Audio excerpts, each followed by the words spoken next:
What's up, everybody? Brett here, and I'm back today watching some more Total War Warhammer 2 multiplayer action. This time it's going to be a battle between two channel subscribers and friends of mine, Triari and Uzumaki Norio.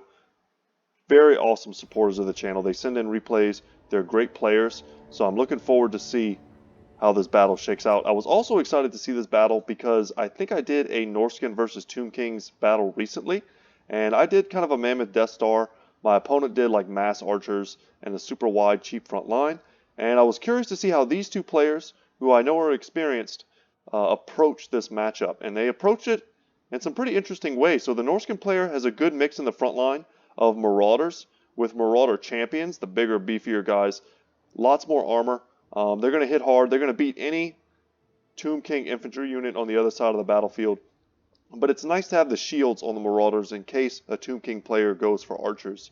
They have some Marauder Berserkers in the back line, as well as the Brutes of the Hound, the Regiment of Renown. They are actually unbreakable and cause fear. Very powerful unit.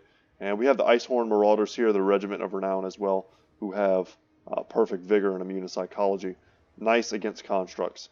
Premier Warriors here are going to be providing that backbone, that armor piercing. They're going to be good at surrounding a lord like the Tomb King here on the Necro Kitty, as he's sometimes called.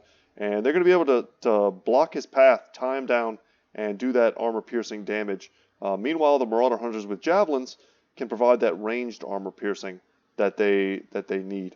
So they also have Wolfric the Wanderer here on this side of the battlefield. He's on horseback, so perhaps not the best stats for dueling Tomb King like this, but he does also have Sea Fang, which is great at going down lines and destroying Tomb King infantry, as well as Hunter of Champions for sniping out lords. And in that same breath, the Famir Balefiend with the Lore of Fire, and this battle is getting underway so quickly, has Burning Heads, as well as Cascading Fire Cloak. And fire damage is excellent versus the Tomb Kings. Once again, Burning Heads go straight down the line and oftentimes gets massive value. And just the Famir themselves are wonderful melee fighters. If you've never seen them before, they're these hideous like lizard bird creatures. And he's going right in there. He causes armor sundering on contact and deals magical damage.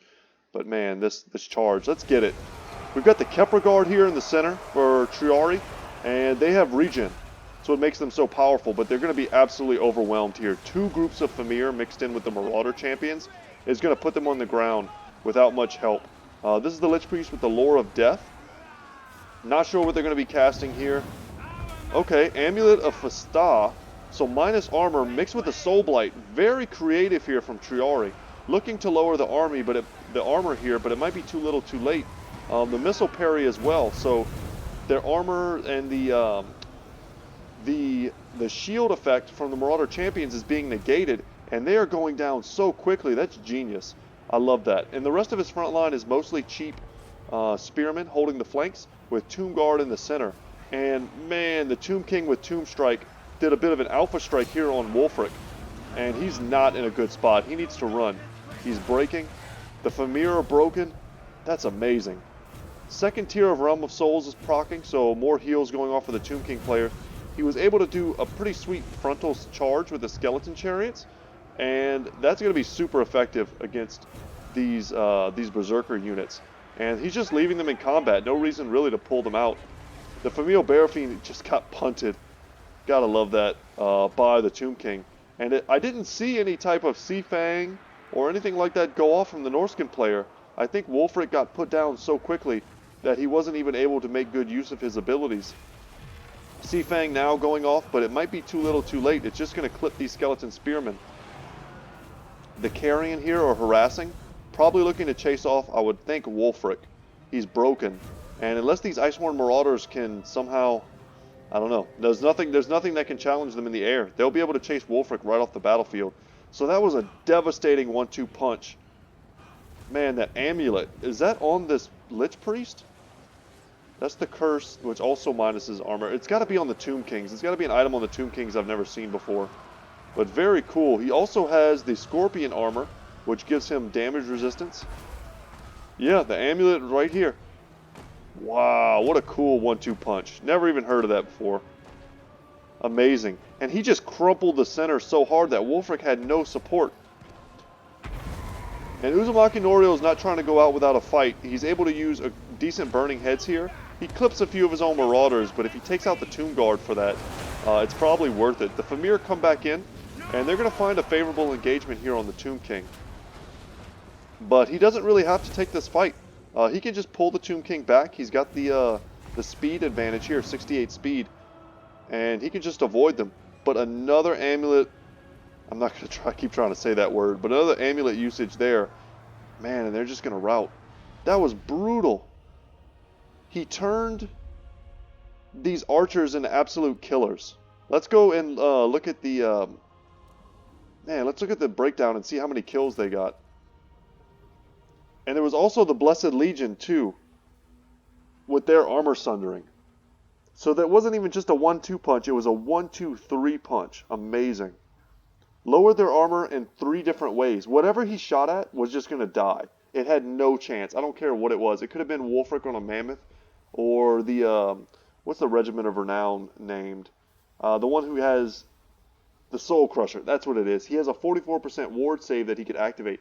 Even with that and like 12,000 HP, having 0 armor and no missile resistance, and having your armor like just sundered down to nothing and being shot with that many archers, like there's nothing in the game that I can think of that would survive that kind of attack.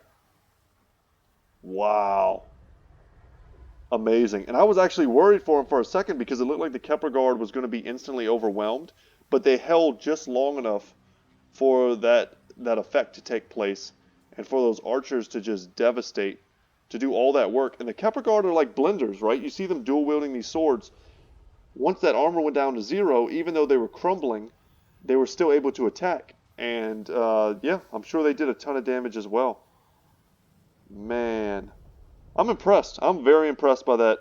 And I'm not sure what Uzumaki Norio could have done differently. I definitely would not have run Wolfric right at the Tomb King without Hunter of Champions active. And by the time I saw it, it wasn't active. So maybe it was in the beginning and I missed it.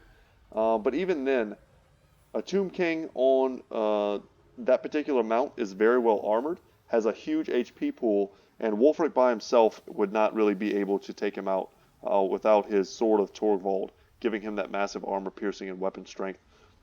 But excellent play from both players. I think this is a very effective anti-Tomb King's build. Having lots of cheap shields in the front line. If Triari had gone with, just a full front line of skeleton warriors instead of these Tomb Guard, the Marauders might have run right through them. Same thing with the Berserkers, right? He would have run over the front line, and then he could have been very quickly into the back line to shut down archers, Ushabti, things of that nature. And had Triari brought something like a Tomb Scorpion, think something like that, the Famir Warriors would have been great at isolating it and beating it down. It's kind of their best niche in this battle. But excellent fight from both players. Thank you guys so much for watching.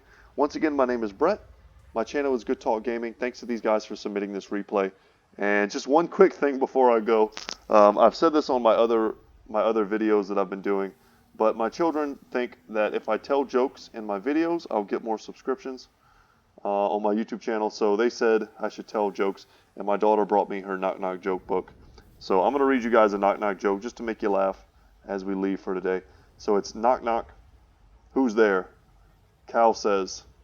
Cow says who? No, silly, a cow says moo. So there you go. Reading that hurts me a little bit, but it's it's still funny. Alright guys, I hope that put you in a good mood. Hope you enjoyed watching this replay. Look forward to more terrible knock knock jokes. And as always, y'all, I will see you in the next one. Take care.